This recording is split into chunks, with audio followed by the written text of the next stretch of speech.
चिमण्या गोष्टी काल, आज आणि उद्या. एक दिवस अकबरने घोषणा केली की जो कोणी माझ्या प्रश्नांची बरोबर उत्तरे देईल त्याला मोठे बक्षीस देण्यात येईल. प्रश्न पुढील प्रमाणे आहेत.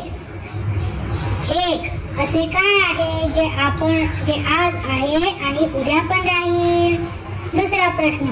असे काय आहे जे आज नाही परंतु उद्या असेल? तिसरा प्रश्न. असे काय आहे जे आज तर आहे परंतु उद्या नसणार? याबरोबरच या तिन्ही प्रश्नांचे उदाहरण पण द्यावे लागेल. कोणालाही चतुराईने भरलेल्या तिन्ही प्रश्नांचे उत्तरे सुचत नव्हती. तेव्हा बिरबल बोलला, महाराज, तुमच्या प्रश्नांचे उत्तर मी देऊ शकतो, परंतु यासाठी तुम्हाला माझ्या बरोबर राज्याचा दौरा करण्यासाठी यावे लागेल. तेव्हाच तुमच्या प्रश्नांची उत्तरे मला देता येतील. बादशाह अकबर व बिरबल यांनी वेषांतर केले व साधूचा वेश धारण केला आणि राज्यातील बाजारात गेले. काही वेळानंतर ते बाजारातील एका दुकानात शिरले. बिरबल दुकानदाराला बोलला, आम्हाला मुलांच्या शिक्षणासाठी मदरसा बनवायचा आहे. तुम्ही आम्हाला यासाठी 1000 रुपये द्या. जेव्हा दुकानदाराने कारकुनाला सांगितले की यांना 1000 रुपये दे, तेव्हा बिरबल बोलला, जेव्हा मी तुमच्याकडून रुपये घेत राहील तेव्हा तुमच्या डोक्यावर माझा बूट मारेल. प्रत्येक 1 रुपया मागे डोक्यावर 1 बूट पडेल. तुला हे मान्य आहे का? हे ऐकून दुकानदाराच्या नोकराचा पारा चढला व तो चिडून बिरबलाच्या अंगावर जाऊन आला.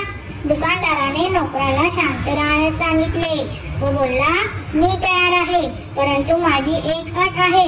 मी दिलेला पैसा हा चांगल्या कामासाठीच खर्च केला जाईल याची मला खात्री हवी. असे म्हणत दुकानदाराने आपले डोके खाली करत बिरबलला म्हणाला की बूट मारणे चालू करा. तेव्हा बिरबल व अकबर काहीही न बोलता दुकानातून बाहेर निघून आले. दोघेही शांतपणे चालत होते. तेव्हा बिरबलने आपले मौन तोडले व बोलला, हे प्रभू, दुकानात जे काही घडले त्याचा अर्थ असा आहे की दुकानदाराजवळ आज पैसा आहे आणि त्या पैशाला चांगल्या कामासाठी वापरण्याची त्याची नियत पण आहे. त्यामुळे त्याला उद्या भविष्यात पण फायदा होईल. याचा अर्थ असा आहे की आपल्या चांगल्या कामामुळे तो स्वर्गात आपली जागा बनवत आहे. आपण याला असेही म्हणू शकता की जे काही त्याच्याकडे आज आहे ते उद्या पण त्याच्याकडे असेल. हे आपल्या प्रश्नाचे उत्तर आहे.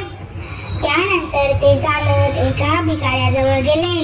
त्यांनी बघितले की एक माणूस त्याला काही खायला देत होता आणि ते खाण्याचे सामान त्या भिकाऱ्याच्या गरजेपेक्षा जास्त होते. तेव्हा बिरबल त्या भिकाऱ्याला बोलला, आम्हाला भूक लागली आहे, आम्हाला पण काही खायला दे. हे ऐकून भिकारी ओरडला व बोलला, चालते व्हा येथून, कुठून येतात मागायला? बिरबल अकबरला बोलला, महाराज, हे आपल्या दुसऱ्या प्रश्नाचे उत्तर आहे. या भिकाऱ्याला देवाला खुश करणे माहित नाही. याचा अर्थ असा आहे की याच्याकडे आज जे काही आहे ते उद्या नसणार. थोड्या वेळानंतर त्यांनी एका संन्याशाला बघितले जो एका झाडाखाली बसून आराधना करीत होता.